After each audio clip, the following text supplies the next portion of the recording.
열왕기 하하 말씀을 이제 오늘 아침부터 시작했습니다.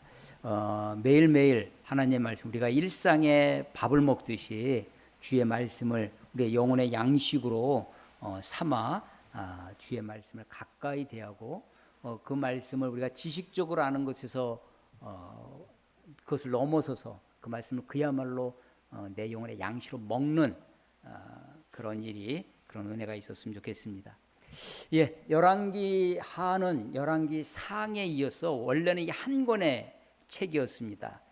그런데 원래 히브리어 성경은 한 권이었는데 그것을 최초로 번역한 헬라어 성경이 있어요. 그리스어 헬라어 성경으로 번역할 때 양이 늘어났습니다. 문장이 좀 길어진 거죠. 그래서 한 권으로 하기가 좀 힘들어서 두 권으로 열왕기 상, 열왕기 하로 이렇게 나눠놨고, 어떤 책은 왕국기 1, 왕국기 2 뭐 이런 식으로 이렇게 제목이 달려진 것도 있습니다. 히브리어 성경은 원래 제목이 없습니다. 후대에 그것을 제목을 만들어 붙여 놓은 것이죠.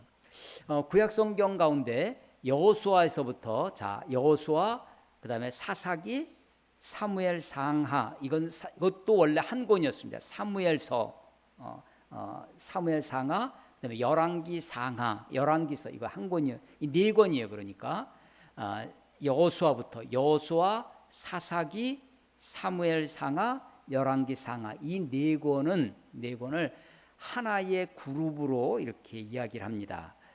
이것을 뭐라고 얘기하냐면 신명기적 역사서라고 합니다.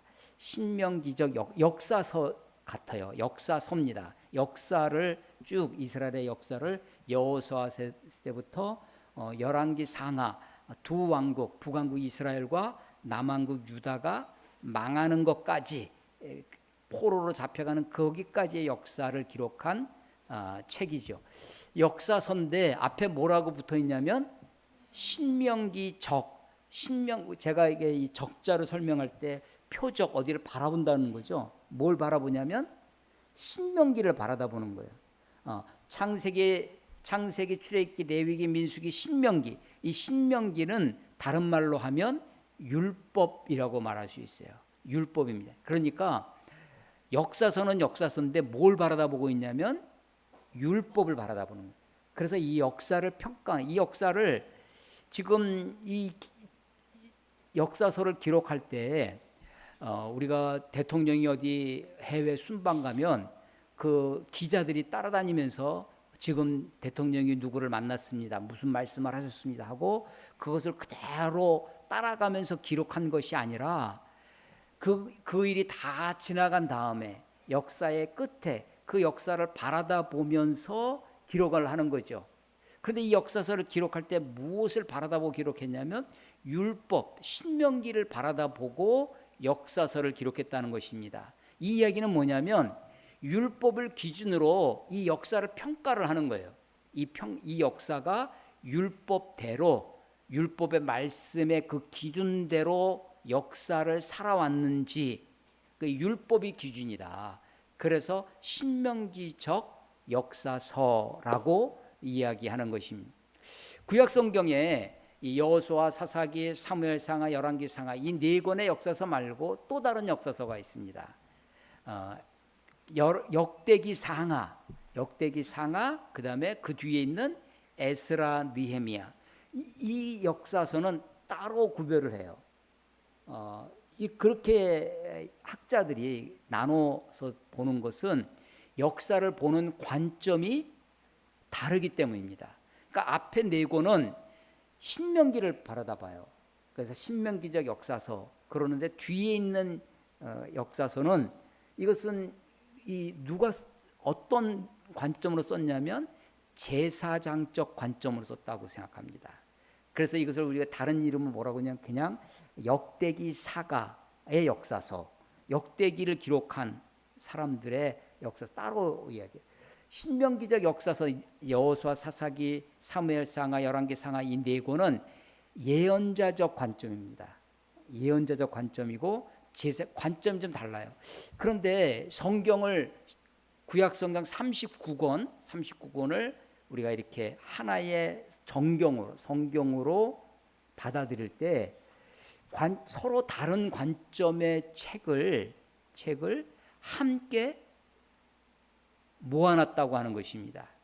우리는 이쪽은 없애버리고 한쪽은 내가 이쪽에 있으면 반대쪽은 이건 관점이 틀렸어 하고 제외하고 없애버리고 싶은 욕심이 생겼을런지 몰라요. 그런데 성경은 그렇지 않고 이 두 가지를 다 기록하고 있고 두 가지 다를 우리들에게 남겨주고 있다고 하는 것입니다. 사람이 어떤 아무리 완벽한 사람, 아무리 똑똑하고 아무리 훌륭한 사람이라 할지라도 우리는 앞만 보게 되어 있습니다. 내가 뒤를 보려면 돌아서 봐야 돼요. 도는 순간 여기가 또 뒤가 되는 거죠. 우리는 이 전방과 후방을 동시에 볼 수 없죠. 우리 양쪽을 다 아무리 균형을 잡으려고 해도 그래서 우리는 어느 한쪽을 재단하고 잘라버리고 무시하기 쉬운데 성경은 하나님은 하나님의 관점에서는 하나님의 그릇 안에서는 그것이 다 들어와 있다. 예수님의 제자 12명 있지 않습니까? 12명 중에는 마태 같은 세리 마태예요.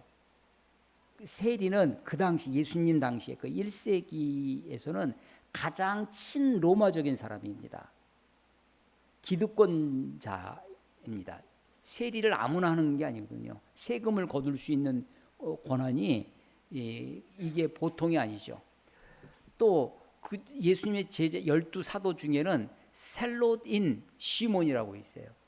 셀롯은 질러스라는 거 아주 어떤 성경이 그걸 열심당 이렇게 열심히 있어요. 어디에 열심히 있냐면 이스라엘 민족의 독립에 열심히 있어요. 그래서 이 사람들은 셀롯을 시칼이라고 히브리어는 시칼 벌써 뭐가 생각나요? 시칼? 칼이 생각나죠. 단검이에요. 시칼이라고 하는데 이거를 몸에다가 차고 다니면서 이 매국노들 누가 매국노냐면 친로마 이 사람들이 매국노죠. 우리 민족을 착취하고 세금을 막 갈취하는 그 로마의 아부하고 로마에 붙어 있는 마태와 같은 세리 이런 사람들을 옷 속에다가 시칼을 갖고 다니면서 암살하고 죽이고 소위 무력으로 나라를 독립시켜야 되겠다. 이스라엘의 독립을 꿈꾸는 사람들이 열심당이었습니다. 그러니까 극우적인 사람과 극좌적인 사람이 예수님의 12사도 안에 다 있는 거예요.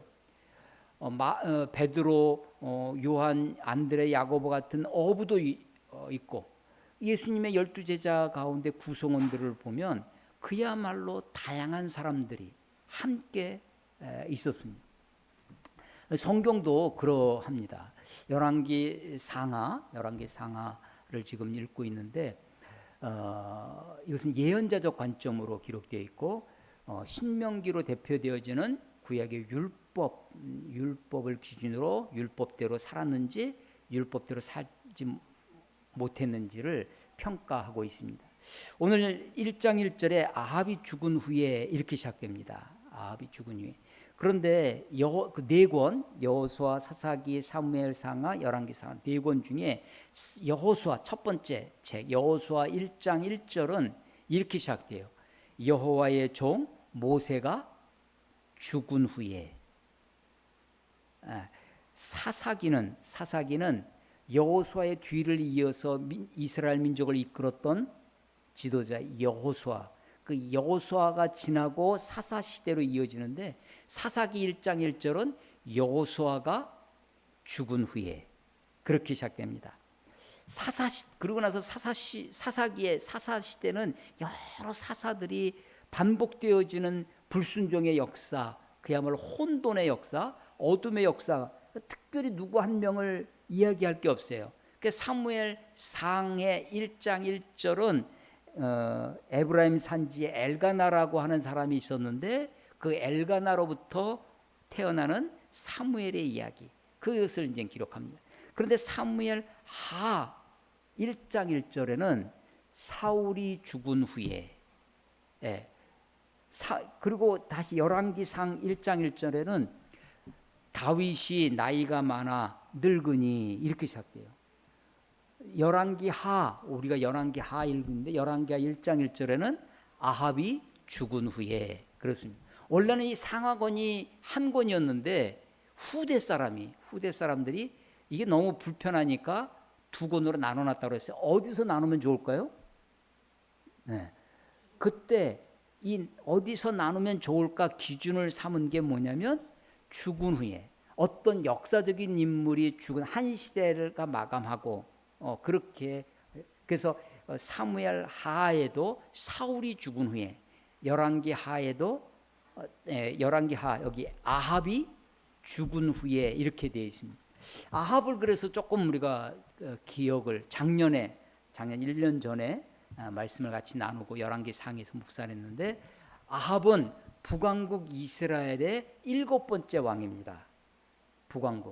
북왕국과 남왕국으로 분열이 됐는데 이 남왕국 유다가 제가 어렸을 때 성경을 잘 모르고 처음 교회 나갔을 때 목사님께서 혹은 장로님께서 이렇게 우리 중고등부 청년 학생들을 가르치실 때 이스라엘 막 어떤 장로님은 이스라엘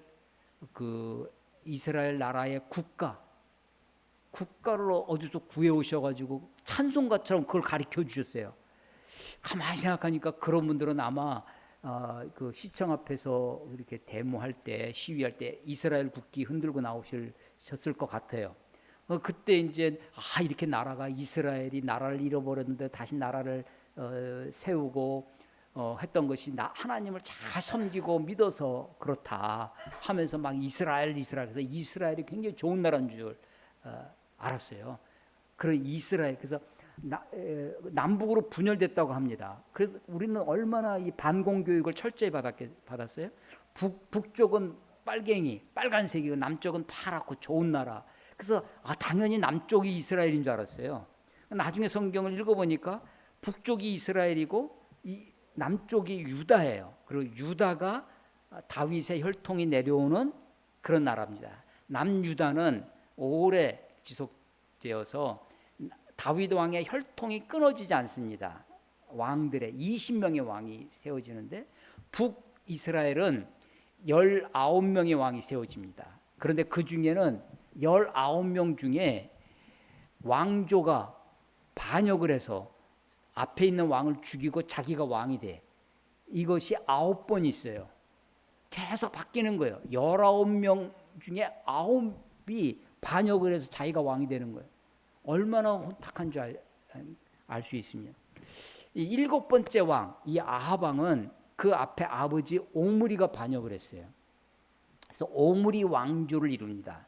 그런데 이 아합에 와서 아합 왕에서 일반적인 역사, 사회, 경제, 정치적으로는 상당히 안정을 이루고 그리고 아합이 북왕국 이스라엘을 상당히 번성하게 만든 그냥 일반 사회로 보면 꽤 괜찮을 수 있는 그렇지만 이 아합은 아주 치명적인 하나님 앞에 범죄를 저지릅니다. 북왕국 이스라엘의 시작부터 1대 왕 여로보암 때부터 나라가 세워지고 나서 고민이 생기는 거예요. 걱정이 생겼습니다. 나라가 갈려져 우리식으로 하면 38선이 거진 거예요. 우리도 6.25 광복 이후에 북쪽에 이 북한이 남쪽에 남한이 세워지고 났을 때 곧바로 휴전 38도선이 거졌습니다. 근데 그 38선, 그러니까 그 38선에는 아무 표석이 없었어요. 그러니까 북쪽으로 왔다가 남쪽으로 왔다가 초기에는 자유로웠습니다. 그러다가 조금씩 자꾸만 거기서 이런 전투가 상황이 벌어지면서 목책이라는 거를 나무로 이렇게 얽히설키해서 철조망으로 만드는 것이 아니라 목책으로 하다가 6.25 전쟁이 일어나. 그래서 38선 사이로 이제 밑으로 저 남한 낙동강까지 내려갔다가 인천 상륙작전 이후에 이제 북진하기 시작해서 저기 압록강까지 그 남록강 물동 오는 거 있잖아요. 그래서 다시 중공군의 개입으로 내려와서 휴전선이 만들어집니다. 그래서 이 서쪽은 조금 우리가 빼앗겨서 38선 밑으로 내려오고 대신 이 북쪽 강원도 동쪽은 위로 올라가서 이제 지금은 휴전선이 됐죠.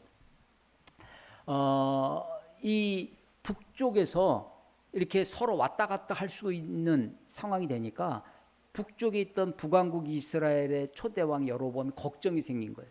아니 제사 때마다 우리식으로 하면 추석 명절 때마다 설 명절 때마다 고향에 가듯이 명절 때마다 절기 때마다 예루살렘으로 가게 되면 옛날 추억에 이 사람들이 남왕국 쪽으로 그렇게 갈 거 아니냐.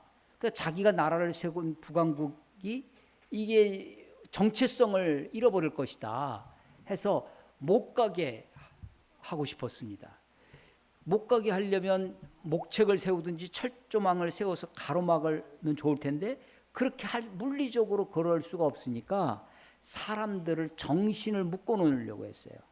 어떻게 묶어놓냐? 너희들 예루살렘까지 갈 필요 없다. 굳이 예루살렘까지 내려갈 필요 없이 여기 가까이서 예배하면 된다 하면서 밑에 쪽 남쪽에는 베델이라는 곳에다가 또 저 북쪽에는 단과 베델 두 곳에 금송아지를 만들었어요. 금송아지를 만들어 놓고 이게 너희들을 애굽에서 구원해낸 그 하나님이다. 그 여호와다. 그러니까 이름은 여호와예요. 하나님이에요. 하나님을 거들먹거립니다. 근데 실제 내용은 자기 욕심, 자기의 목적을 이루기 위해서 하나님의 이름을 이용해 먹는 우상에 불과한 거죠. 그래서 이 단과 베델의 두 금송아지 이 사건은 북왕국 이스라엘 초대 왕부터 저 마지막 19대 호세아 왕까지 계속해서 이어지면서 북왕국 이스라엘의 걸림돌, 장애, 죄악이 됩니다. 그런데 초대 왕부터 그 금송아지 우상이 있는데 7대 이 아합 왕은요 한술 더 뜹니다.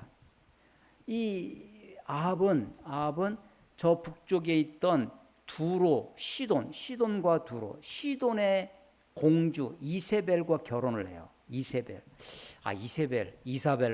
이사벨라 이름이 참 좋잖아요. 그런데 아주 악독한 여인이었습니다. 이세벨이 북왕국 이스라엘 아합의 왕비가 되는데 자기 몸만 온 것이 아니라 바알신을 가져옵니다. 그래서 아합 이후에 북왕국 이스라엘에 하나님이 가장 싫어하는 우상숭배, 바알 노골적인 우상숭배가 이제 대놓고 우상을 숭배하는 거예요. 그 전에는 말은 여호와입니다. 이름은 하나님이야. 그런데 내용은 금송아지예요. 우상이에요. 겉으로는 하나님 해요. 명목상 하나님. 하나님 있는 척하고 하나님 섬기는 척하는데 내용은 자기를 섬기고 자기 욕심을 섬기고 하는 우상이에요. 그런데 이제 아합 때 와서는 이제 노골적으로 바알을 섬깁니다. 바알이 그래서 이 아합이 아합 왕 때는요 그렇게 위쪽으로는 시돈의 공주를 아내로 맞이할 뿐만 아니라 밑에 남쪽에 있는 남유다한테는 자기 딸을 시집 보내요. 그래서 결혼 동맹을 맺습니다. 남과 북이. 그 딸이 아달랴라고 하는 또 악독한 딸이 됩니다. 남왕국 유다로 시집을 가서 자기 아들이 죽으니까 옆에 있던 왕자들을 다 죽여버려요. 그리고 자기가 여자가 왕 노릇합니다. 아달랴가. 그래서 여자가 다스리게 된 시간이 있어요.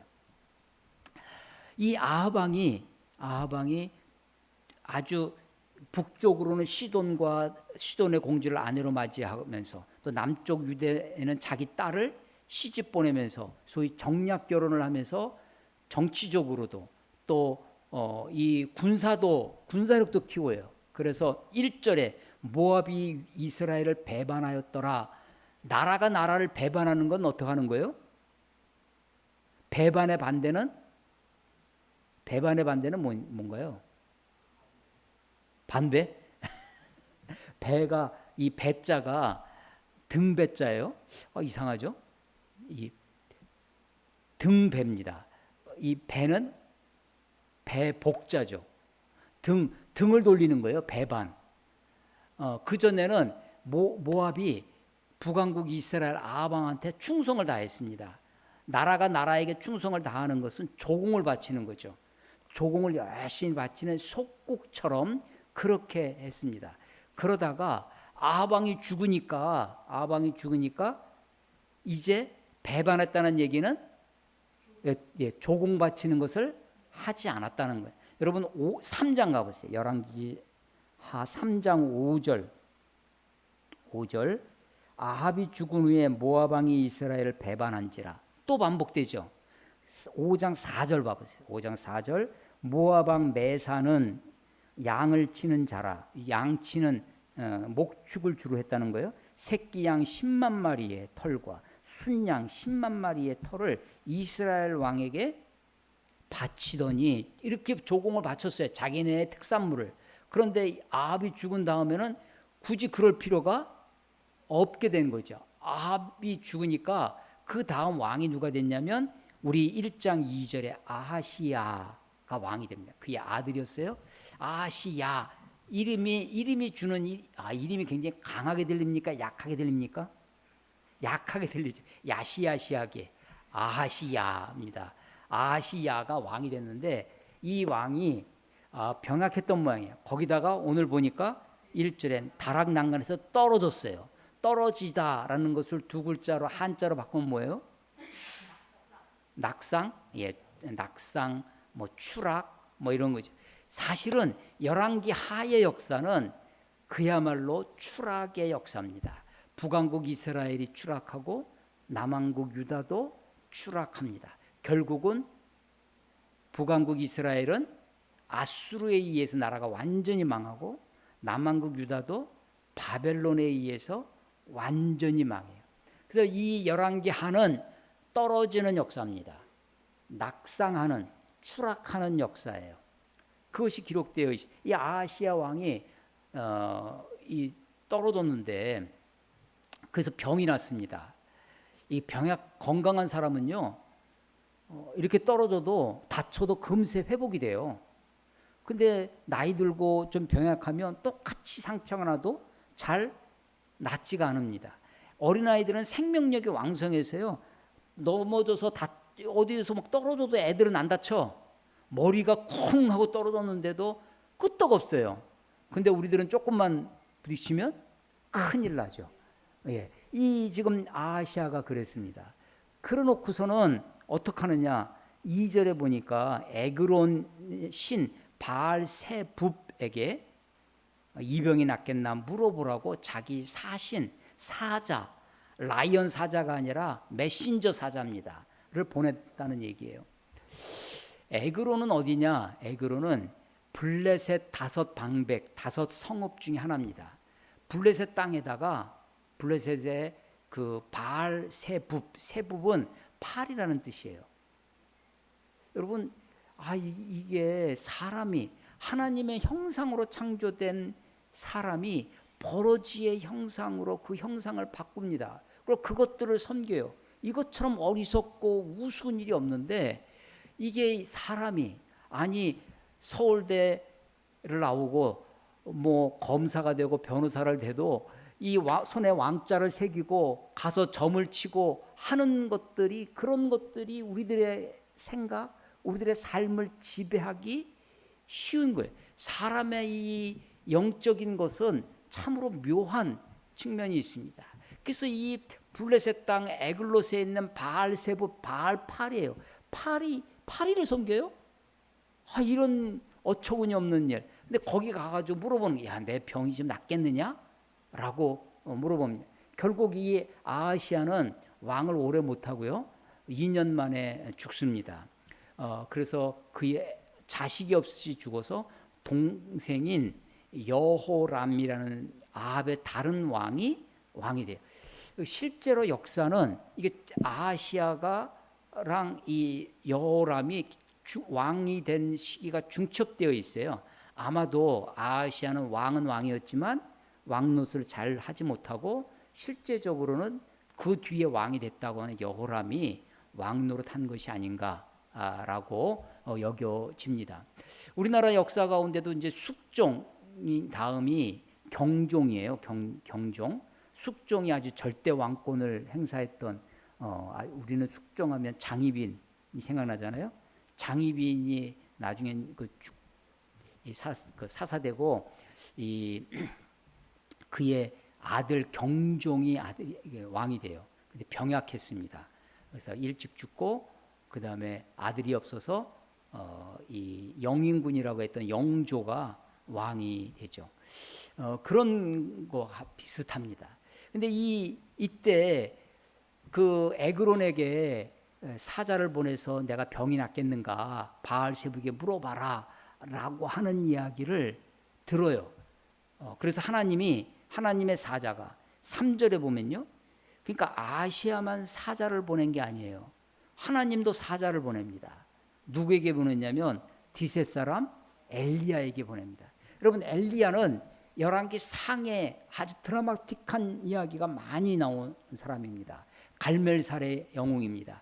바알 선지자와 아세라 선지자 850명을 무찌른 3년 반 동안 기근이 오게 하고 다시 비가 오게 했던 그런 놀라운 역사를 일으켰던 선지자가 엘리야입니다. 그 엘리야에게 하나님의 사자를 보내서 3절 보세요. 여호와의 사자가 디셋 사람 엘리야에게 이르되 너는 일어나 올라가서 사마리아 왕의 사자를 만나 그에게 이르기를 이스라엘의 하나님이 없어서 너희가 에그론의 신 바알세불에게 물으러 가느냐. 예, 오늘 설교 제목이 이겁니다. 이스라엘의 하나님이 없어서 물음표.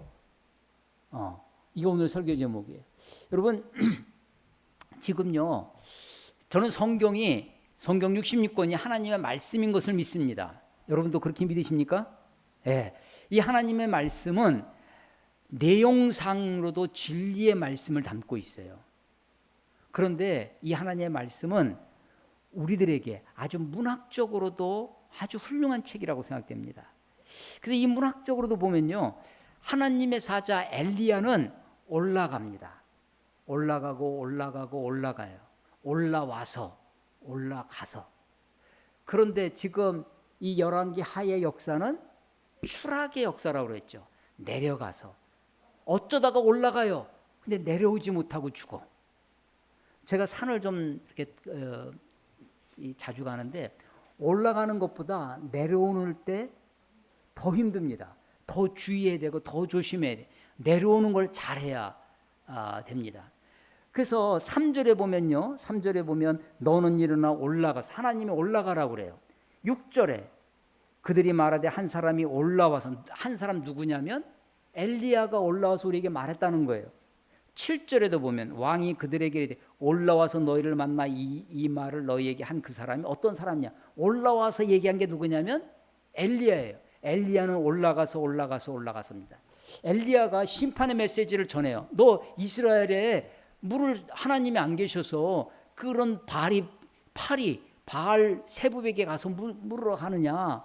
네가 그러기 때문에 하나님이 너를 심판해 너를 올라간 침상에서 내려오지 못하고 죽게 하겠다. 그 메시지를 전했더니 이 왕이 아하시아가 완전히 화가 났죠. 그놈 잡아, 그 누구냐 했더니 인상착의를 얘기합니다. 8절 털이 많은 사람인데 허리에 가죽띠를 띄었다이다 라고 얘기를 해요. 가죽띠 하면 생각나는 게 침례 요한이 가죽띠를 띄고 있었던 사람이죠. 그 사람을 잡으러 50명의 부하를 거느린 50부장을 보냅니다. 50부장이 가서 엘리야에게 9절 봐보세요. 이에 50부장과 그의 군사 50명을 엘리야에게 보내매 그가 엘리야에게로 올라가 본즉, 엘리야 올라가 본 거죠. 산 꼭대기에 앉아 있는지라 그가 엘리야에게 이르되 하나님의 사람이여 왕의 말씀이 내려오라. 왕은요 내려오라 그래요. 그래?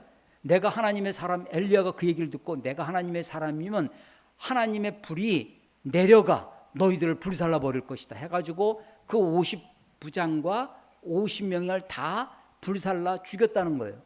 그 얘기를 듣고서는 아하시아 왕이 회개하고 돌이켜야 될 텐데 그렇지 않고 또 보냅니다.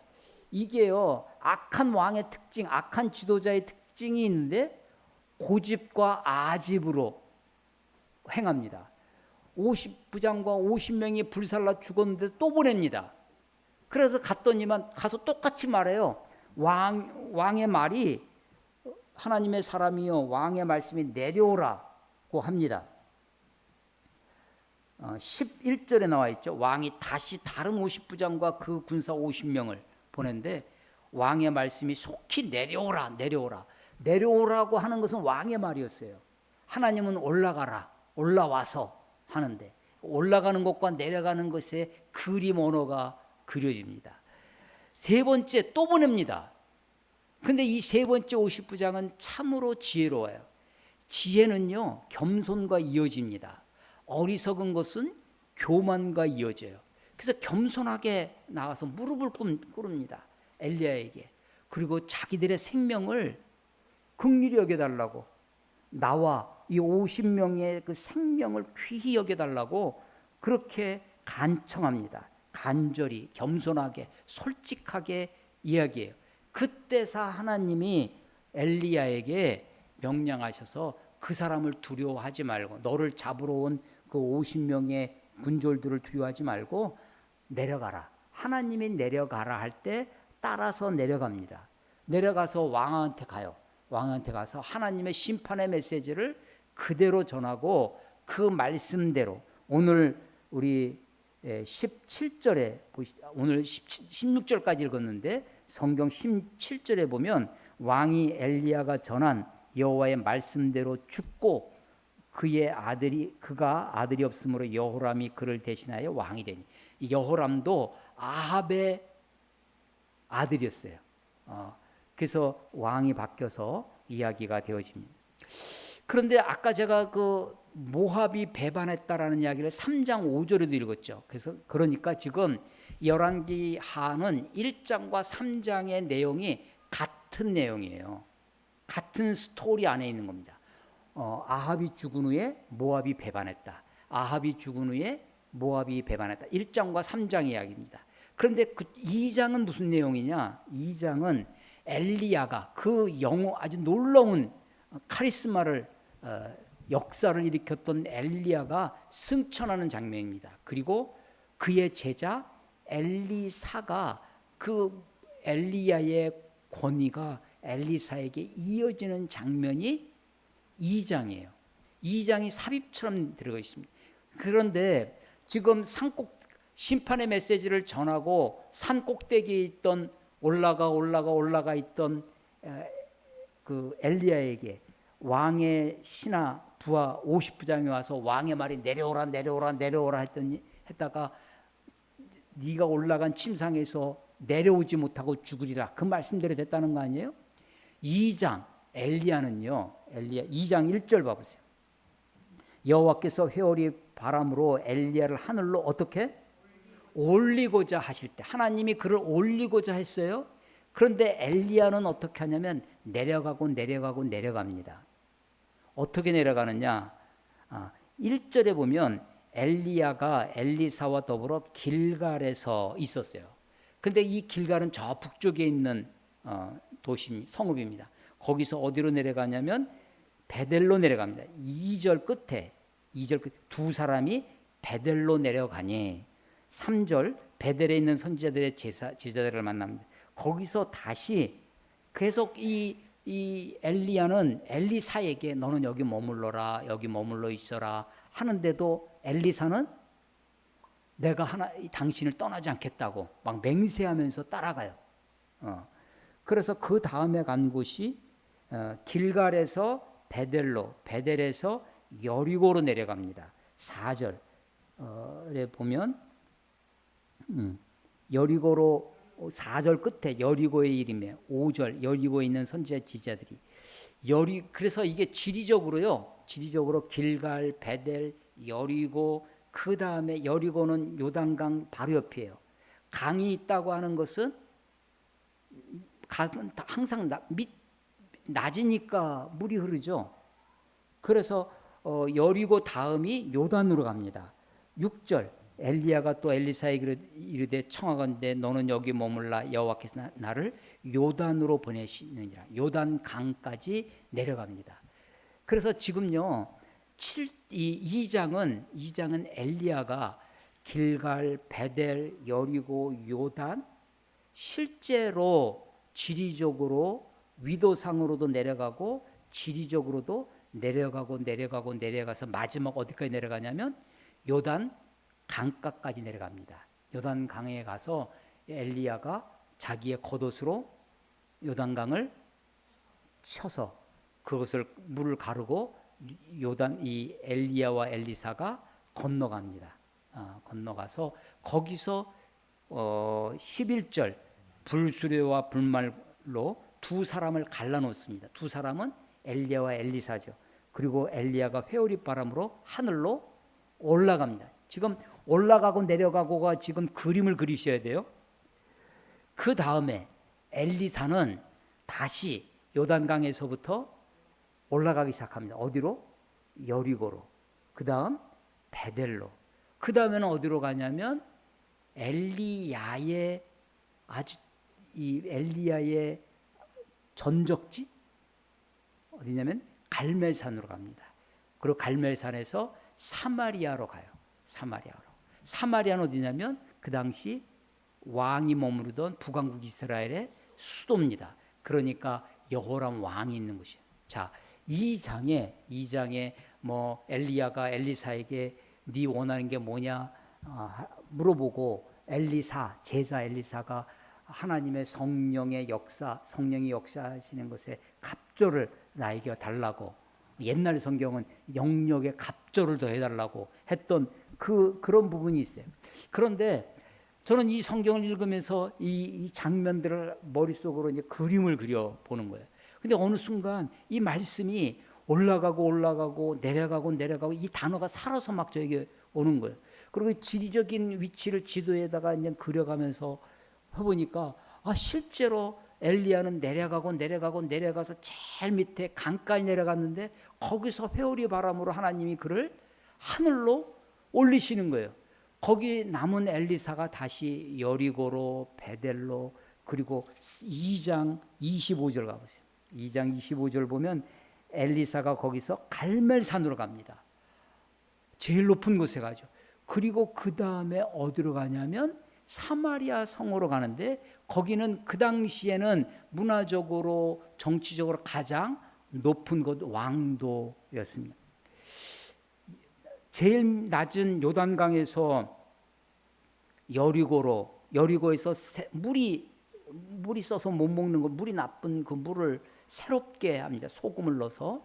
그 이야기가 잠깐 나오고 베델로 갑니다. 베델에 갔더니 베델은요 북왕국 이스라엘에게 베델은 어떤 곳이었냐면 단과 베델에 뭘 만들었어요? 금성아지 만드는 우상의 아지트입니다. 우상이 창궐했던 곳이에요. 그래서 이 베델에 있는 사람들이 그 문화나 생각이나 이런 것들이 다 그렇게 오도되어 있습니다. 베델에 왔더니 베델에 있는 어린아이들이 엘리사를 놀립니다. 조롱을 해요. 23절에 보면 아이들이 23절 엘리사가 거기서 베델로 올라가는 거예요. 지금 올라갔더니 대머리에 올라가라 라고 조롱했다는 거예요. 엘리야는 어떤 사람이 지금 인상차게 얘기해봐라 그랬더니 뭐라고 그래요? 털이 많고 가죽띠를 꼈다고 그래요. 엘리사는 대머리였어요. 그런데 대머리 올라가라고 조롱했다는 거예요. 어디로 올라가라는 걸까요? 예? 엘리야처럼. 어디로? 그러니까요, 이거는 엘리사를 조롱한 거예요? 엘리야를 조롱한 거예요? 엘리야가 회오리바람으로 왔습니다. 강을 건너 제자들이요, 여리고 있는 제자들 50명이 2장 7절에 보면 요단에서 6절에 요단에 왔죠. 7절 선지자의 제자 50명이 가서 멀리서 봅니다. 그랬더니 8절 엘리야가 겉옷을 가지고 물을 쳐서 가르고 둘이 건너가요. 50명이 지금 요단강을 건너가 있는 두 사람을 지금 보고 있는 거예요. 보고 있는데 불말과 불수레가 와가지고 두 사람 엘리야와 엘리사를 갈라놓더니 엘리야를 회오리 바람으로 해서 올라가고 있는 겁니다. 그런데 나중에 올라가고 나서 그 겉옷을 가지고 엘리사가 그때 떨어뜨린 엘리야의 겉옷을 엘리사가 그것을 주워서 엘리사도 요단을 쳤더니 갈랐습니다. 그리고 다시 건너와요. 건너왔더니 이 제자들이 뭐라고 하냐면 16절 2장 16절 그에게 이르되 엘리사에게 이르는 거예요. 당신의 종들에게 용감한 사람 50명이 있으니 이 50명이 어떤 사람이에요? 다 지켜본 사람들이에요. 근데 이 50명이 있으니 청하건대 그들이 가서 당신의 주인 누구냐면 엘리야입니다. 엘리야를 찾게 하소서. 염려하건대 하나님의 성령이 그를 들고 회오리 바람으로 들고 가다가 떨어뜨려서 어느 산에나 어느 골짜기에 던지셨을까 하나이다. 하늘까지 승천하지 못하고 회오리 바람에 떨어졌을까 하니까 우리 가서 찾겠다. 엘리사가 웃습니다. 걱정하지 마라. 갈 필요 없다. 그런데도 17절 무리가 그로 엘리사로 하여금 부끄러워하도록 간청합니다.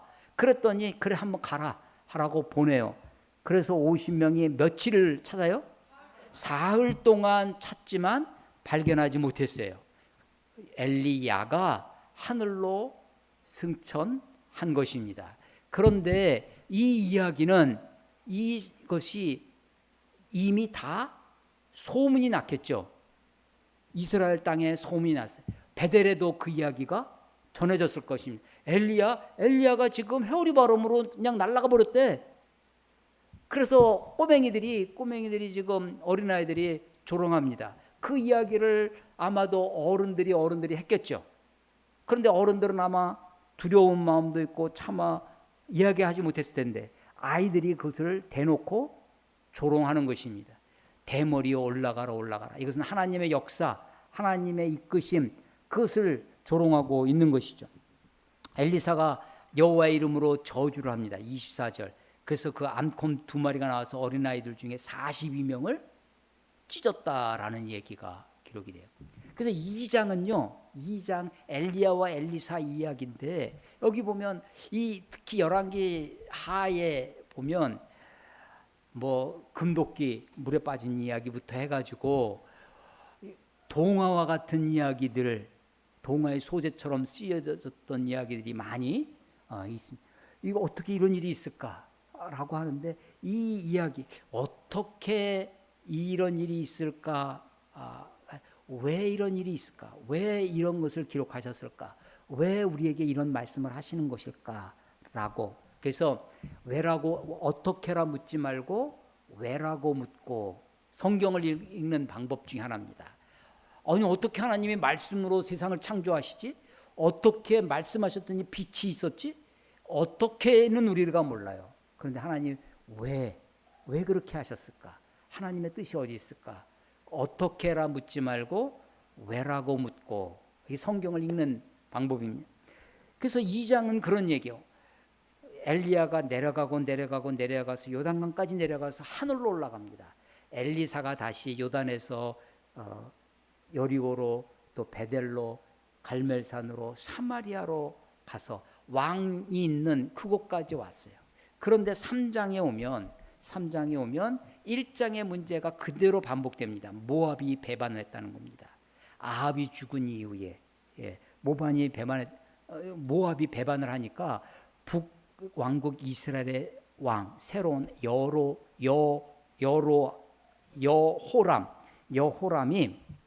여호람이 남왕국 유다의 여호사밧 왕과 또 남왕국 유다의 속국이었던 에돔 세 왕들의 힘을 얻어서 연합국을 형성합니다. 동맹을 맺어요.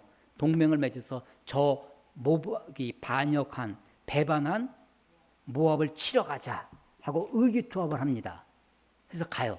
그런데 3장 9절 9절 보시면 이스라엘 왕 여호람입니다. 또 유다 왕 여호사밧이에요. 그리고 에돔 왕 세 왕이 가더니 그 모압을 치러 가는 거예요. 길을 둘러서 7일에 지금 7일째 진격해 가는 거예요. 7일에 군사와 따라가는 가축을 먹일 물이 없는지라. 저는 지금 군대에서 보병 소대장 중대장을 했었는데 여러분 어디로 가려면요 제일 먼저 하는 게 중에 하나가 뭐냐면 정찰대를 파견하는 겁니다. 아니 세 나라가 연합해서 어디를 가면서 물이 있는지 없는지 정찰도 안 하다니 이럴 수가 있나? 왜 정찰도 안 했을까? 이들은요 자기들의 힘만 의지하는 거예요. 세 나라가 모압 하나를 지금 그동안 속고 있었던, 그래서 자기 힘만 의지하고 갑니다. 또 아마도 거기 물이 있었을 거 전에 있었으니까 자기 힘만 의지하고 갑니다. 하루 이틀 사흘 나흘 7일 동안 가는데도 물이 없어요. 이게 하루 갔다가 물이 없어 돌아오면 쉽죠. 7일 동안 갔는데 7일째 가서 물이 없으니까 돌아오는 것도 힘들 거예요. 물이 없어서. 그래서 그랬더니 이 북왕국 이스라엘의 왕이 10절 이스라엘 왕이 이르되 슬프다 여호와께서 이 세 왕을 불러 모아 모압의 손에 넘기려 하시는도다 라고 낙담합니다. 절망해요. 야 이제 우리가 여기서 죽게 됐구나라는 것을 그제서 알게 돼서 아니 우리가 왜 이걸 알아보지 않았을까? 뭐 이렇게 정찰대로 왜 파견하지 않았을까? 그렇게 하는 것이 아니라 남 탓합니다. 남 탓 중에 남 탓이 뭐냐면 하나님 탓하는 거예요. 원망합니다. 하나님께서 우리들 세 왕을 불러다가 모압의 손에 아이고 하나님 어쩌자고 하나님도 무심하시지 하면서 하나님께 원망해요. 그런데 11절 남왕국 유다의 왕 여호사밧이 이르되 우리가 여호와께 물을 만한 여호와의 선지자가 여기 없느냐. 여러분 눈치채십니까? 1장의 아시아 왕은 자기가 다락 난간에서 떨어져 병이 드니까 자기의 개인의 길흉화복, 자기 몸의 병의 문제를 낫겠느냐라고 누구에게 물어보내요? 에브론의 바알세붑 우상에게 물어보내는 거예요. 그런데 지금 3장에서는 지금 문제가 벌어졌어요. 병사들을 다 끌고 갔는데 7일 동안 가는 물이 없었습니다. 북왕국 왕은 여호람 왕은 원망합니다. 불평합니다. 하나님이 우리를 묶어다가 이렇게 세 왕을 묶어다 여기서 이렇게 물이 없어 죽게 하는구나 라고 하는데 그 옆에 남왕국 왕 여호사밧은 그래도 대체로 완벽하진 않았어요. 그래도 선한 왕으로 평가를 받는 왕이었습니다. 이 여호사밧 왕이 말하는 거예요. 하나님께 물을 만한 선지자가 여기 없느냐. 하나님께 묻는 거예요. 하나님이 오늘 설교 제목 이스라엘의 하나님이 없어서 바알세붑에게 물으러 가느냐는 거예요. 아니 묻지도 않습니다. 원망하고 불평해요. 그런데 하나님께 물어보자는 것입니다. 그래서 엘리사가 있다는 것을 듣게 되고 엘리사에게 물으러 가자. 엘리사가 처음에는 나와 당신이 무슨 상관이 있냐라고 거절하지만 다시 요청을 하니까 너는 그렇지만 여호사밧의 얼굴을 보고 14절 엘리사가 이르되 내가 섬기는 만군의 여호와께서 살아계심을 두고 맹세하노니 내가 만일 유다의 왕 여호사밧의 얼굴을 봄이 아니면 그 앞에서 당신 북왕국 이스라엘 왕 여호람입니다. 당신을 향하지도 아니하고 보지도 아니하였으리라. 여호사밧 때문에 하나님이 그래도 그들에게 피할 길을 주십니다. 그래서 개천에 개천을 많이 파라고 하고 17절 보시면 너희가 바람도 보지 못하고 비도 보지 못하되 이 골짜기에 물이 가득해질 것이다. 아니 바람이 불면서 이 비를 몰고 오는 것도 아니고 비도 안 보여요. 바람도 없고 비도 없는데 물이 생겨요. 신비한 물근원이 생기는 거죠. 그리고 너희들도 먹을 뿐만 아니라 전 모압을 다 치고 정복하게 될 것이다라고 예언의 말씀을 주십니다. 그래서 그 예언의 말씀대로 20절 아침이 되어 소제를 드릴 때 하나님께 제사를 드리는 거 매일매일 아침에 전쟁터에서도 소제를 드린 거예요. 물이 에돔 쪽에서부터 흘러와 그 땅에 가득했습니다. 그랬더니 그 물을 모압이 보고서는 아침 해가 떴어요. 아침 해에 그 붉은 아침 해에 그 물이 어떻게 보이냐면 피로 보인 거예요. 그래서 모압 왕이 착각을 하는 겁니다. 오판을 해. 저것들이 지금 세 나라가 동맹을 맺어서 왔는데 세 나라가 자기들끼리 싸워서 지금 완전히 개판이 됐다. 완전히 그래서 피바다가 됐기 때문에 지금이 찬스다. 올라가서 저들을 다 죽이고 우리가 탈취하자라고 해서 갔더니만 이네들이 다 물 먹고 원기를 회복해서 있던 거예요. 그 완전히 모압이 위기에 빠집니다. 그 모압이 위기에 빠져가지고는 어떻게 할 수가 없어요. 그래서 그 포위가 돼서 돌파하려고 26절 모압 왕이 전세가 극렬하여 당하기 어려움을 보고 칼찬 군사 700명을 특공대를 조직해가지고 돌파하여 지나서 에돔 왕이 제일 약해 보였던 곳이에요. 그래서 에돔 왕 쪽으로 가고자 돌파구를 마련하려고 했지만 가지 못합니다. 그랬더니 마지막으로 쓴 방법이 모압 왕이 27절 이에 자기 왕위를 이어 왕이 될 맏아들을 데려와 성 위에서 번제를 드리니라. 모압 왕이요 퍼포먼스를 합니다. 성 위에다가 자기를 이어서 왕이 될 세자를 성 위에서, 왜 성 위에서 해요? 다 보라고. 거기서 번제는 어떻게 태워서 죽이는. 그랬더니 지금 이스라엘의 군사들이 그걸 보고 다 깜짝 놀랍니다. 아니 왕자를 태워서 죽일 정도로 저렇게 결연하게. 그리고 그것은요 그 당시에 금오스 신에게 드리는 인신 제사의 방법이었습니다. 아주 이런 극단적인 극악한 제사를 지내는 모습을 보고 이스라엘에게 크게 경노함이 이스라엘 사람들이 갑자기 겁을 먹는 거예요.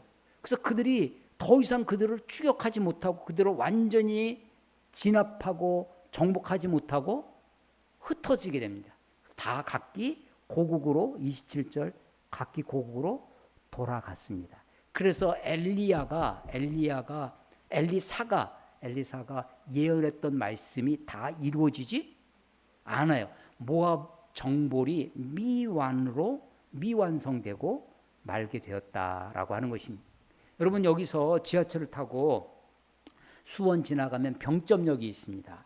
병점역 다음 역이 뭔지 아세요? 혹시 역 이름? 지하철 안 타셔서 잘 모르시죠? 세마역이라고 있습니다. 세마가 무슨 뜻이죠? 말을 씻었다는 겁니다. 말을 씻어요. 그래서 그 세마역, 그 병점역과 세마역 사이에 남쪽으로 가면 한신대가 있습니다.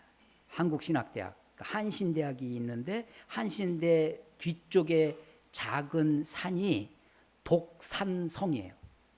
독산성 안에 가보시면 독산성도 지금 사적지로 되어 있는데 이 수원 화성처럼 되어 있습니다. 그 독산성 안에 세마대지, 말을 씻었다는 거예요. 임진왜란 당시에 1592년에 임진왜란이 일어나죠. 1593년에 권율 장군이 저기 행주산성의 행주대첩을 일으켰던 그 장군이 남쪽으로 내려와서 이 독산성에 있었습니다. 독산성에 있는데 일본군에게 왜군들에게 포위가 됐어요.